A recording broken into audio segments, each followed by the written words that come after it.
The window is now closed to enter the Liberal leadership race, which means the race is about to kick into high gear.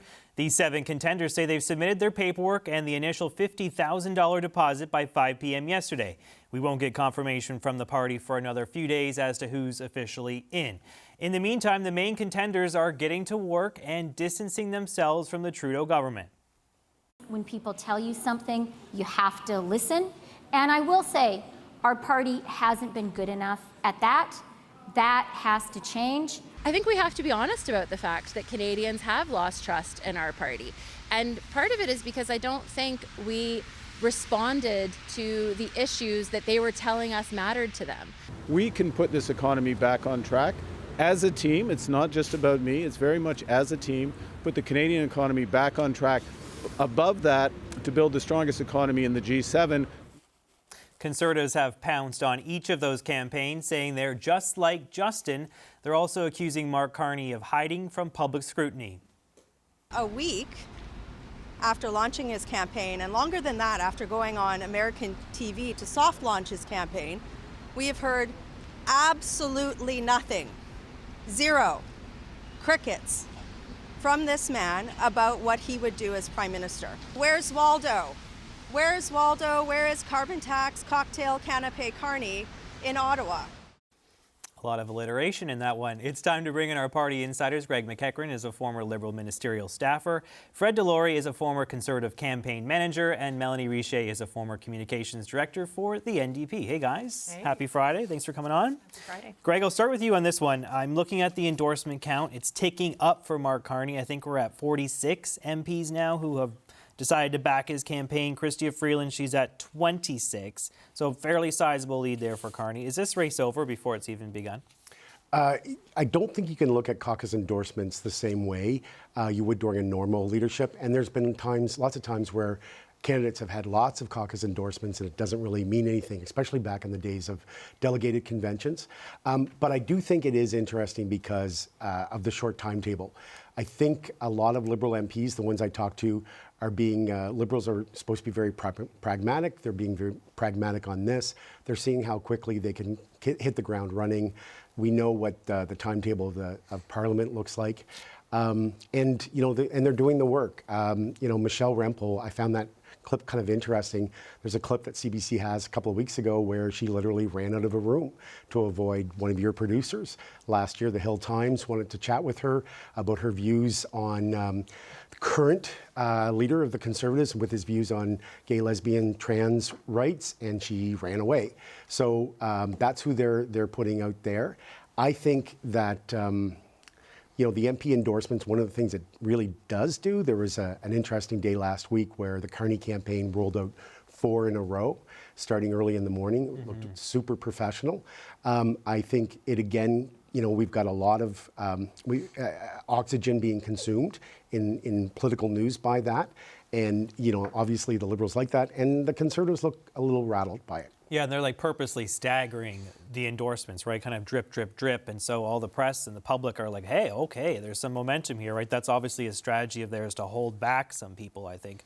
Did you hear Chrystia Freeland on the House? We just played a clip before the show began. I'm sorry to put you on the spot, but Chrystia Freeland was telling Catherine Cullen that she sees Mark Carney as the PMO's choice.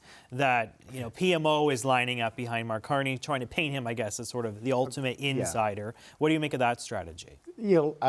I noticed that the only place I've seen it reported is in the Toronto Sun, not known to be a bastion of Liberal support.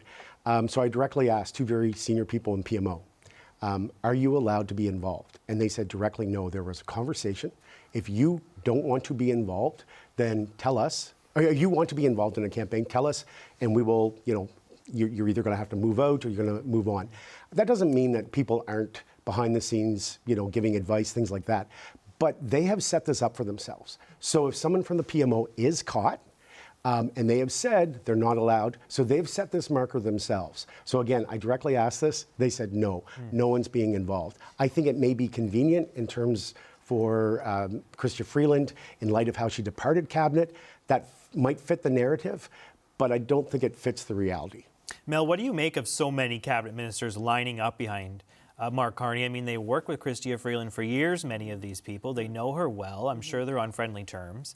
But was it that dramatic break in December? Is that what sealed the deal? Is that why so many people are going for Carney? And what do you make of him having such a big lead in the number of MPs lining up behind his candidacy? Right. Well, it shows that he's been working on it for a while, that this isn't something that, they're throwing together at the last minute. So I think that says one thing.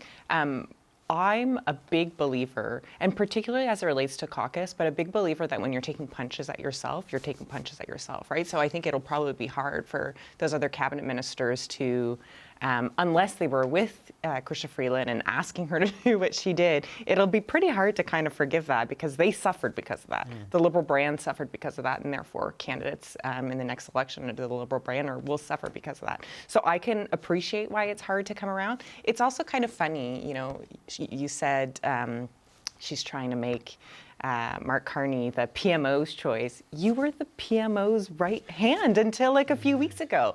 All of the decisions that have been made by this government were basically made by you. You were Deputy Prime Minister, you're Finance Minister, so all of the programs, all of the things that the government has put forward, you signed off on. So it's a little bit funny to me that you can say, well, he's the PMO's guy. I think they're all kind of the PMO's guy. They're all, the Prime Minister's choice because they all worked really closely with the Prime Minister. So that may work with some folks. I don't think it passes the kind of reality test. I don't think that anybody will believe in the distancing of the Prime Minister that one person is over the other. I think that was a little silly. Fred, what do you make of this framing from Chrystia Freeland that Carney is the PMO's pick? He's the ultimate insider. She's trying to frame herself as like the scrappy underdog who's now trying to reject a lot of the things that the government did. Is that an effective strategy? Justin Trudeau's longest serving, most loyal minister and right hand. Which he said on the way out too, right? He said that. Yeah.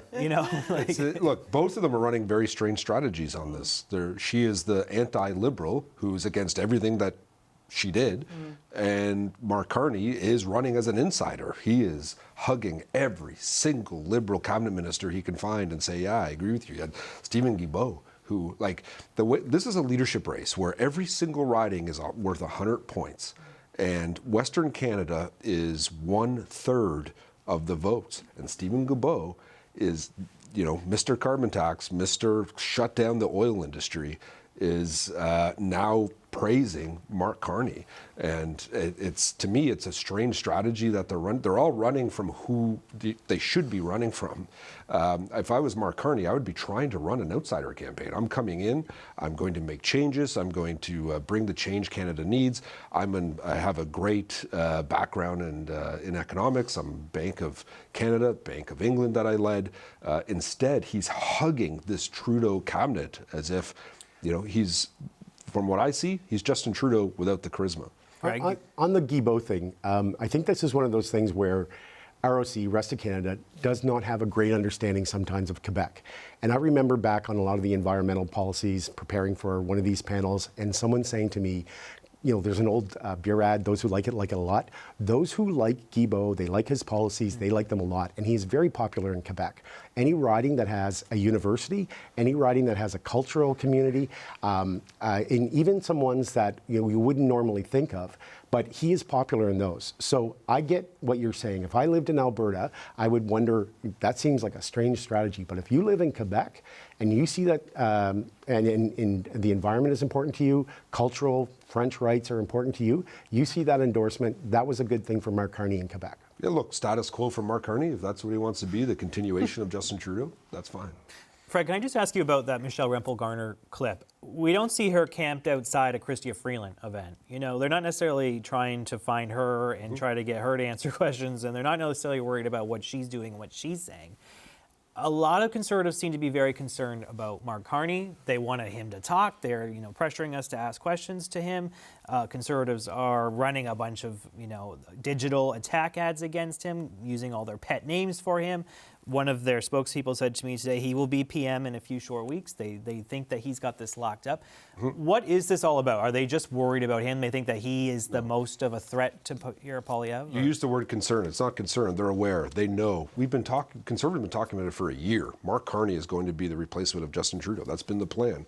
And as we talked about earlier, it's PMO and everyone else and all the Liberal elites are lining up behind him and pushing him out. He is their choice of candidate.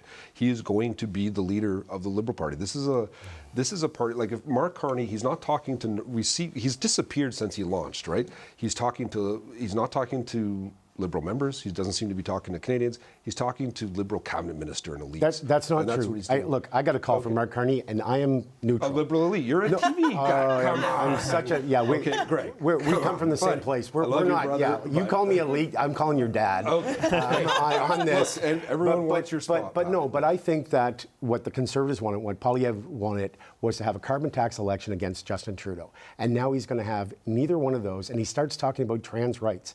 How did that work for Blaine Hayes? No, he didn't talk. He was asked about it. And he okay. No.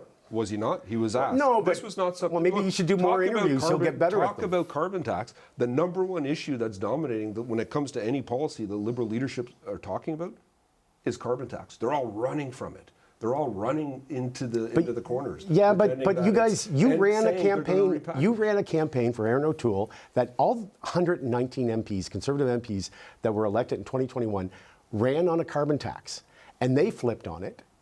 They flipped on it really fast, brutally, and he was your guy. So why is that okay? Like the consensus is gone on a lot of things, perhaps on immigration, but on the carbon price, it's sorry. gone. So if people recognize that, Mark you Carney recognize was the that. godfather of the carbon tax. He's been pushing it for decades, and then Chrystia Freeland is the Minister of Finance. Fred, look, and climate here we are. change- Now they're climate saying, change now is an they're backing impact. from it. People wanted to address climate change. Aaron O'Toole, the guy whose campaign you ran, wanted to address it. At some point, the economy will The be better Liberal enough carbon that tax people plan failed. want some It's sort of failing. addressing of this. Let's Fred. get Mel in on this. Yeah, sorry. Mel, I take their point though that a lot of people are abandoning things that they were all of a sudden they were gung-ho about it. Now all of a sudden they're like, I'm not so sure about that. And I was really struck by Karina Gould yesterday. As she submits her party papers at the deadline and she's speaking to reporters, she's disavowing the capital gains tax hike. She is saying she wants to make the GST holiday permanent on many goods, which the government was not necessarily on side with initially. She wants to stop all the carbon tax hike increases. She was going after the party brass, saying they need to revive the membership. Party brass have been ignoring the grassroots for a long time. So she was essentially tearing down a lot of the things that the Liberals believed in and did over the last 9 years. What do you make of that strategy? Why are they doing that now? Is it just because they're so unpopular and they're just trying to turn the page? Like, it does seem to be like a heavy lift to disavow so much of what you believed in for so long. Totally. I think there's always space in politics to say, you know what? Maybe we made a mistake here. Maybe we made a mistake. Maybe we need to go back to the drawing board, revise. You know, I hear you. You don't like this. We're gonna make some changes. Fine. I think it is very different when you've spent the last 10 years, right? 2015. The last 10 years, Chrystia Freeland and both Karina Gould were elected in 2015. Yeah. Karina Gould, cabinet minister since 2017. So she's been around the table a long time. You've been around the table. She was the leader in the House for so long. Like, there is a difference between maybe a year ago, maybe a year and a half ago, saying, we hear you, folks are really having a hard time. You think that this is the problem. We don't agree with you that this is the problem, but we've obviously lost the narrative on that. You have now accepted that this is making your life harder. I hear you. I'm going to go back to the drawing board and fix it. However many days after the Prime Minister resigns, and now you're going for the leader job, and you're saying all of a sudden you hate all the things that you put forward, I don't think people believe.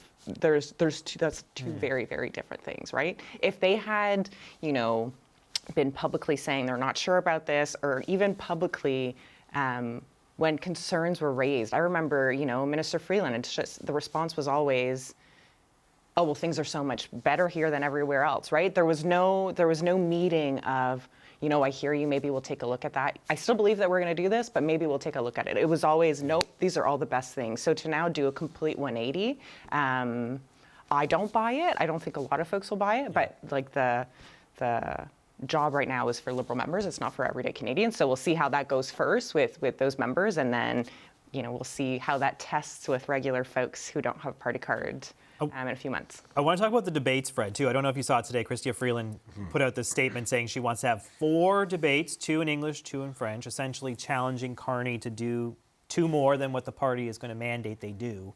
Why do you think she's pushing for this? Why does she want more airtime? It's funny to think, because she's such a poor communicator, that it doesn't make a lot of sense. But maybe she feels she's behind, and you need to put your opponent on the ropes a bit as much as you can. Can he talk about the things and put them out there? I think it's great. I think the Liberals should have as many debates as they can. Give me some fodder. They should do it every 3 days. We'll record it all. And let's see what different policies that they disavow from the last 9 years that they've been in power running this country, because that's what we're seeing. They're all running from their own record right now. Greg? I'm going to agree with a nugget of what Fred said. Yeah, and so look, I want to be really clear. I'm neutral. I'm not involved in the event, in the leadership. I'm not endorsed a candidate. It's nice to get a call from Mark Carney. Had a nice chat. I told him I was neutral. He still wanted to chat. Talked to Karina Gould last weekend. She's a great person. I think she brings a lot to the party. I've been very critical of Chrystia Freeland on this panel around her communications abilities, and her launch kind of showed some of that. I mean, there were some advance issues there. How did you let those people in the room with banners, for example? Why was there no security? But I don't think she would be calling for more debates if her campaign was going as well as she wanted it to. And that part I agree with Fred on. Okay, let's pivot to our next topic. U.S. President Donald Trump has taken a public swipe at Canada 4 out of the 5 days this week. Just today, he repeated his false claim that the U.S. has a $200 billion trade deficit with Canada. Trump says he had this conversation about it at Mar-a-Lago with Prime Minister Justin Trudeau. And I call him Governor Trudeau, but he's Prime Minister Trudeau when he was Prime Minister. I asked him, why would we do that? Why? And he was unable to give me an answer. He said, I don't know.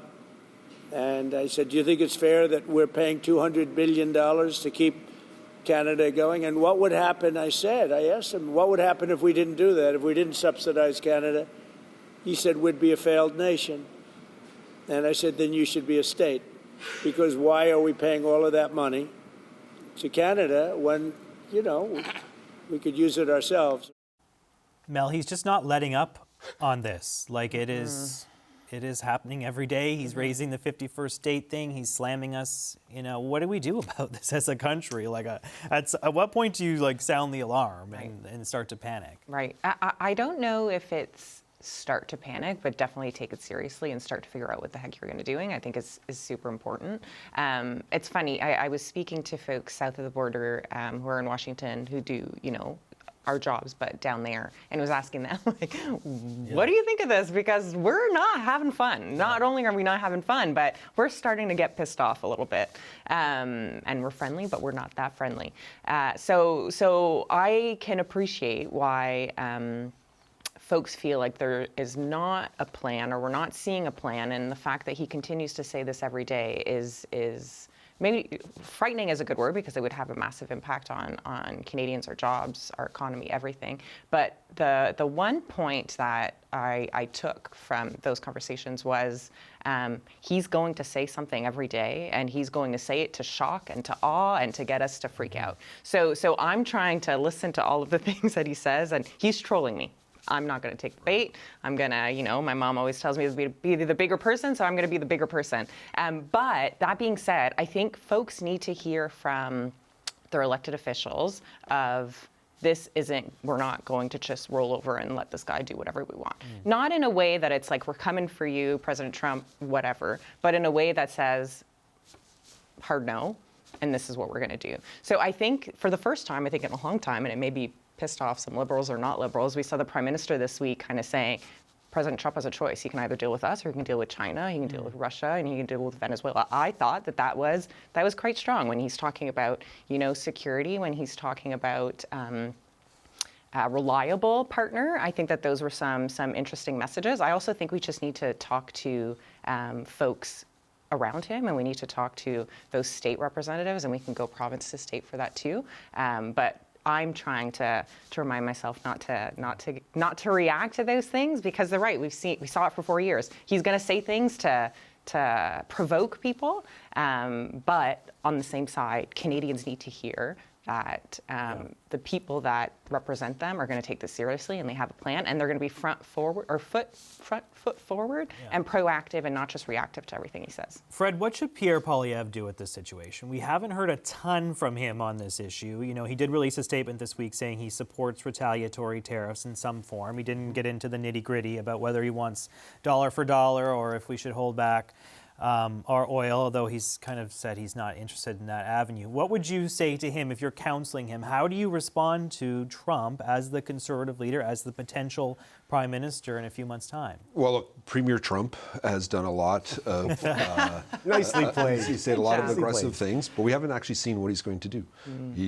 We all thought, he said originally he was going to bring it out on Inauguration Day. He was going to lay tariffs down on Canada. And then on Inauguration Day, he pushed it to another day. It's hard to say, how do we react to something we haven't seen yet? Yeah.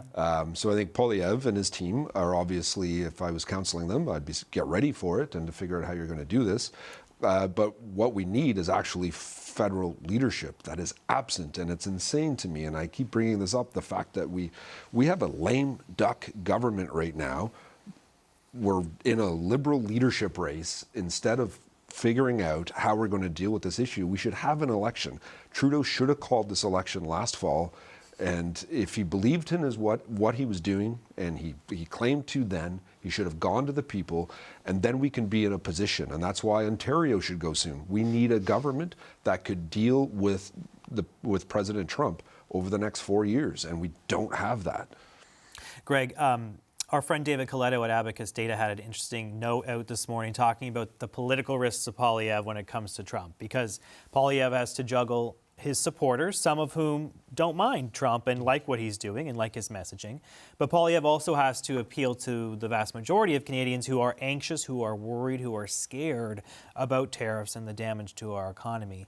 How do you think Poilievre juggles these two competing, groups that are really key to his victory? He needs to keep his base on side, and some members of his base, but have a broader appeal to people who are thinking of Trump as a threat. How does he do that? Well, during the Jordan Peterson interview, he seemed to indicate that he didn't care, that he was going to do what he wanted to do. And when you were polling, 20 points ahead, you can think like that. I think they're nervous about the polling. They're nervous about Mark Carney. They're nervous about Donald Trump. They're nervous that it's no longer a carbon tax election. And that's why, like Doug Ford, except Doug Ford controls when the election's called. Doug Ford wants an election now. There's a reason for that. And the reason why Conservatives were calling for one, but in the same breath last week, Poilievre was calling for the House to return and for an election. So, I get it. We need to see, Fred, as you said, what Trump's going to do, but it's the same thing on whatever side you're going to be. Danielle Smith learned this the hard way. She and her favorite columnists were spiking the ball. They had this big victory, and she had tweeted, they had written the columns, and then that night, you have Trump in the Oval Office signing, and he says, and the date is all over the place. I mean, that clip you played, there's so much misinformation in that. The guy doesn't even know that Justin Trudeau is the Prime Minister, but it sounds like that one where he came up to me with tears in his eyes and told me what a great president I was. Who in the world thinks that Justin Trudeau, no whether you like him or don't like him, would have talked like that to Donald Trump? He would have pushed back. He would have enjoyed pushing back. So that's a fever dream, right? And my question is, where is the Democratic Party on this? Where's the Democratic leadership? There are tons of horrendous things going on at this moment in the United States, very early on in the first week of his presidency, that should be very, very frightening for people.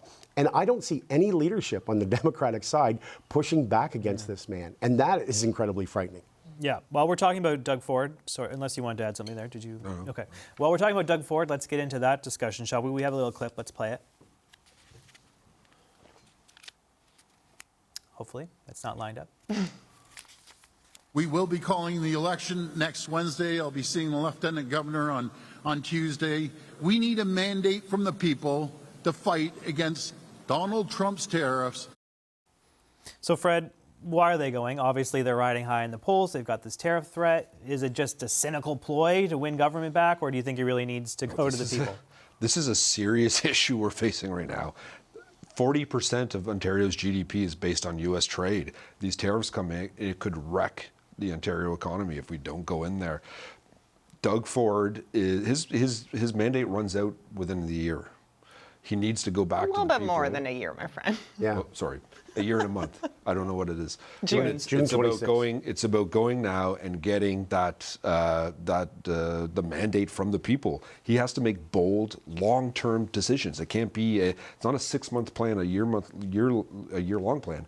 This is a big problem that the province of Ontario, which is 1/3 of our country, that is facing, and they need to go now and to get that mandate renewed.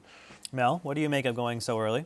I've not been shy in saying I liked the way that, I've liked hearing what Premier Ford has been saying about the U.S., but I think you're doing this for you. You're not doing this because you need a mandate. You have a mandate until next June. But it runs out.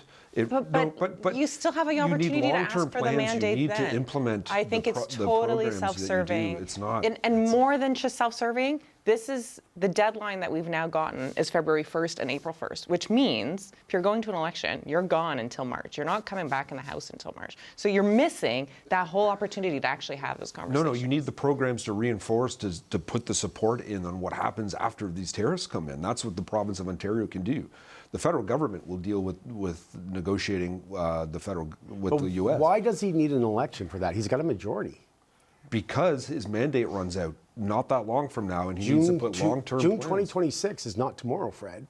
It's a long time. No, That's no, right. but Am I right? you June can't. 20 But you can't. They need to put in a plan and go to the. And also, they have to make bold decisions right now to do this. When we do this, if tariffs come in that are going to potentially wreck the Ontario economy, they need to be able to have a plan that they can go forward. That could be a long-term plan. It can't be a few months. I think that would be true if we hadn't heard the rumors this summer. If it wasn't like for 6-8 months now, from like last June, last May. Premier Ford was saying we need to go, or we were hearing that we were going to an election. We were hearing that we were going to an election in the fall, and we keep hearing that we wanted to go to an election in Ontario before Pierre Poilievre could be Prime Minister in Canada. So I hear you, kind of. I think it's self-serving. I don't know that there's anything other than you think you have a shot here. It's a good shot for you, and you're going to take it while you have the opportunity. I mean, this message was just tested in Nova Scotia. If you remember, Premier Tim Houston went early, and all of the opposition parties ganged up on him and said, "Why are you going so early? It's self-serving." It doesn't work. It didn't matter. No one same cared thing in BC, at all, it didn't right? matter. In that context, it might be different in Ontario, but that certainly didn't hurt Houston. He had a historic victory, right? A massive landslide win. I don't think voters are necessarily all that concerned about when the election comes. At least that's what the recent evidence suggests. I think that's true. Regardless, though, Mel, does this pose a problem for the NDP? Because the NDP, not necessarily flush with cash, right? And resources are always a concern. Now they have to fight a two-front war, right? They got the provincial election and they got a federal election not that long after. Is that a problem for your party, for the For the federal party? Well, I mean, just for the movement. I don't think so. The fun thing about the party in Ontario is they have a lot of money, which is really nice. I haven't worked many of those campaigns, so that'll be really fun for them. They are the official opposition. Yeah. If you don't want to vote Conservative, you should vote NDP Yeah, in Ontario. you should vote NDP in Ontario, absolutely, first. But anyways, so they have a lot of funds. Obviously, this is coming way sooner than planned, and Marit's not been leader for that long, but I'm hearing some good stuff about that campaign, so I think that's fine. As it relates to the federal party, I'm less worried about the provincial election. I'm just more worried about the vacuum that we currently have as it relates to Trump, as it relates to the Liberal leadership, and then add Ontario to that too. But it's not just an NDP problem. I think we saw the Conservatives have that problem this week. The Bloc had that problem this week too. It's really hard to get your message out when all of this is happening, when Trump is saying something different every 5 seconds. I think that's more the problem. And as it relates to funds and resources and all that stuff. This election for the NDP, they'll have more money outside of 2015 than any election that I've worked with them. So that to me is not worry. And of course they're scrappy and resourceful. So they always do fine with that on that side too. Greg? Look, I've been very complimentary to Premier Ford, but about his work at part of Team Canada. But if you look at it from another point of view, he's no different than the majority of the other premiers. He's saying exactly what the rest of them. So why are we amazed by this? Well, it could be, if we're generous, the size of the auto industry in Ontario, but also we don't know, was he going to be populist conservative like Danielle Smith, or was he going to, be pragmatic and practical and think about the people of Ontario? He did his job, right? He did the right thing. He did the same thing that Tim Houston did, King in PEI, Fury in Newfoundland. All of those premiers are doing exactly and saying exactly the same thing. But we're not patting them on the back because we're not surprised. And perhaps that's a bit of a tell that it was a pleasant surprise that Premier Ford chose to go in this direction. Okay. Final word to you, Fred? Well, I think Premier Ford has led on this. He has been the guy, the chair of the Council of Federation, who's been leading the whole issue with Trump, and I think he's shown tremendous leadership on it. Doug Ford, right now, is Captain Canada. And obviously people are liking it because I just talked to Eric about the numbers and he has more than double the next party, right? So obviously voters are responding to that. All right, thank you so much to the Friday Pulse panel. Melanie Richer, Fred Delory, and Greg McEachran, thanks for coming on, guys. Nice to see you.